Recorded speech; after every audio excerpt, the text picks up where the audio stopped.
Hi, it's Wasabi. Welcome back to the channel. It's been a while. I've been on leave and overseas and I've just come back.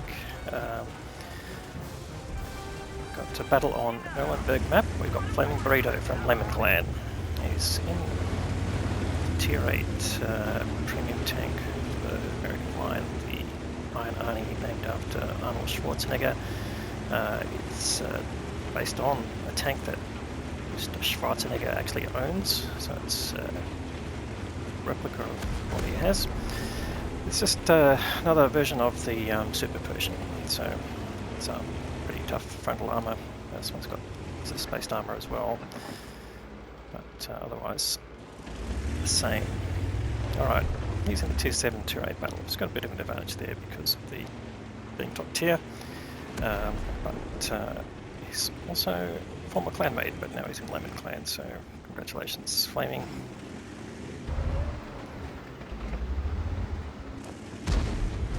Let's see how this battle goes and look at how he plays the map. Alright, he's medium tank, of course, but it's like a heavier. Doesn't travel that fast and it's got heavier armour than a typical medium. He's just got this Aladdin who's trying to put some damage into him, but he's managed to put a shot into him already. So, too bad that perhaps will keep him at bay.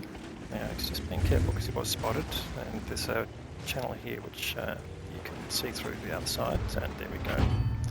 Bounces another round, actually from two tanks, Ice 2-2 and a Tiger. But didn't manage to penetrate the Ice 2 there. It's the double-barreled tank there. But, let's see how we can do there. Unfortunately that ricochets, but again still tanking the incoming shots. So he bounced just under 1,000 hit points worth of damage there. Alright, now should get a bit of a chance here. Finally damages the Ice 2-2. So definitely out trading him at the moment by one shot, and he bounces another one. So that Ice 2-2 just not really showing his true worth. Potentially, Tiger 1 comes out to perhaps get a better spot, but he gets damaged on the way through, and here comes the Ice 2-2 just in time to potentially catch a shot sideways, but just holds on there just in case he ducks back, which is what he did. And there's another Tiger 1 at the back, so puts a shot at him because he was there as a target. Now, so he's got a few targets in front of him, so he can sit here and farm if he needs to. And if he can take out those three tanks, he'll do well. The team is down a little bit, so despite the fact that he's built up 2k of damage and tanked another shot from the Aladdin. Oh, now the Aladdin's penetrated, so not impossible to pen, but Aladdin doing well to get that damaging shot in. Nonetheless, a fairly small alpha gun, so you can sort of ignore him for a little while, but if you can spot him again and put another shot into him, he might just stay to himself.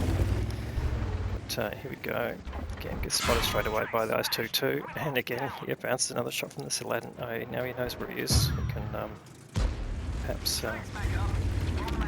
get another shot at him without taking any damage from the other tanks. But can he do some more damage here? Yes, he can. Reduces the Ice 2-2 now to a one shot. And if that Ice 2-2 is going to hang around, he probably won't last all that much longer.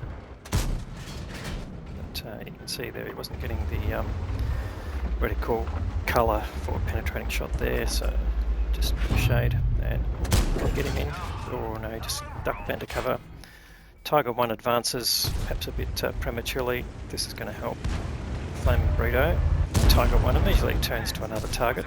Obviously the AT-7 perhaps appearing to be a more dangerous thing, but that lets Flame target the Tiger 1 here, way out in the open, puts a tracking shot in, and it's got him immobilised, so he's getting some assisted damage here too.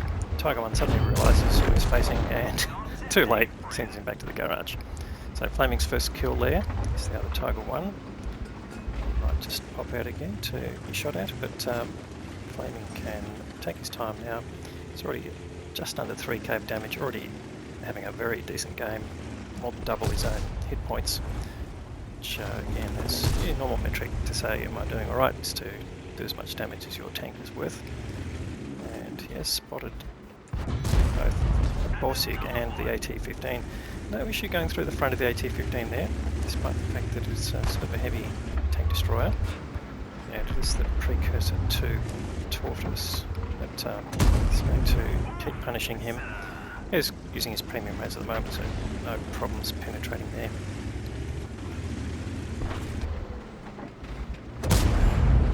And it just keeps finding the weak spots and going through him, so closing in on 4k damage. Even better game, I'd expect, and finally gets the kill.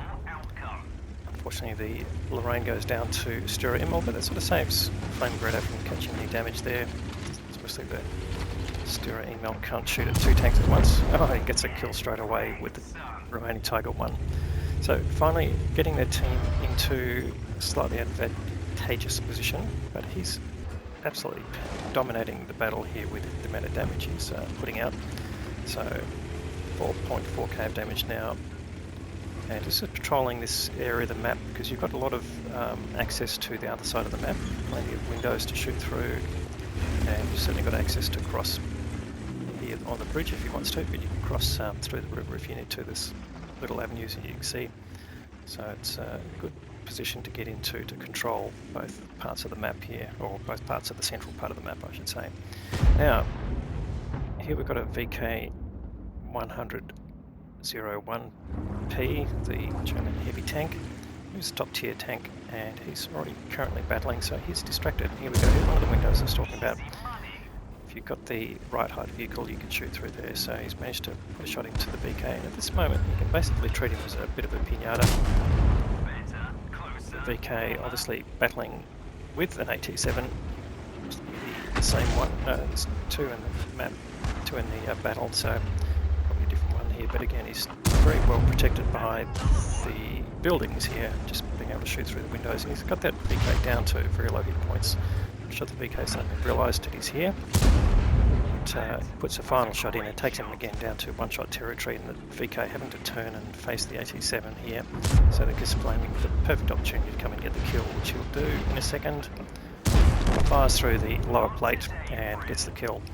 So now in a very dominating position, they're more than double in terms of hit points and almost in kills, and if he gets rid of this Borsig here without taking any damage, and again bounces, and I mean he's bounced already 4.6k of damage here. This just shows the strength of the armour on this vehicle, and again Super Pershing not too much worse off. Goes for the ram and gets the kill, and that brings up 5 kills for Flaming, so he's got the opportunity now to get a Top Gun, and he's at 6.8k of damage. This is outrageous for a tier 8, but just shows the ability of Flaming and the tank as a combination to pump out this damage. So there's the Stura ML, now he's behind cover, starting to run out of enemies here. But where are the rest of them? That's the question. Can he get 8k? That's the question. Puts a shot into the VK. He's already at 7.5k. Can he get to 8k? That's the question. Oh, it bounces the VK. He's going to keep pushing on here. VK goes down to the Black Princess. Not surprising. And his team now on a roll. Well, there's not many hit points left, so it's just the Stura ML. Can he get any more damage? Doesn't look like he's going to make 8k, but again, he's already got a substantial amount of damage here. There's the Stura ML. Just lines him up. No, he's only got 83 hit points left. Is he going to get the kill? I think the Black Prince will take him out. Can you get in? Oh yes, he can. There you go. So he gets his Top Gun. Final reward there, 7.5k. Least obvious damage. I'm not sure there's any blind shots, but we'll have a look.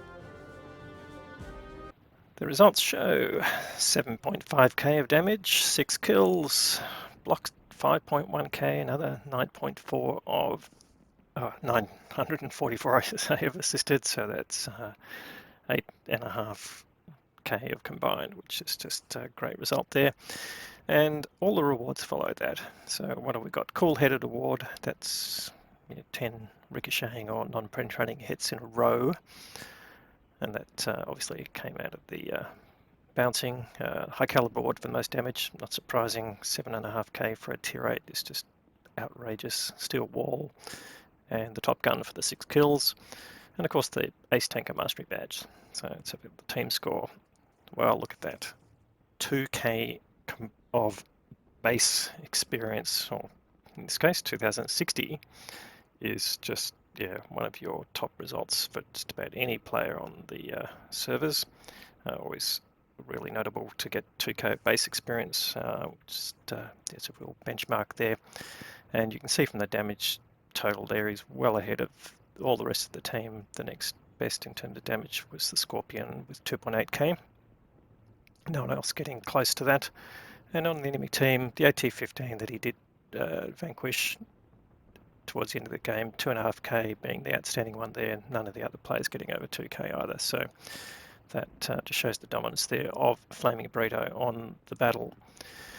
All right, so let's look at the metrics here. So he's fired 30 shots in total, 29 hits, only missing one shot there. I thought he might have got a blind shot in on the Saladin, but that obviously didn't turn out there. 24 penetrations out of his total shooting.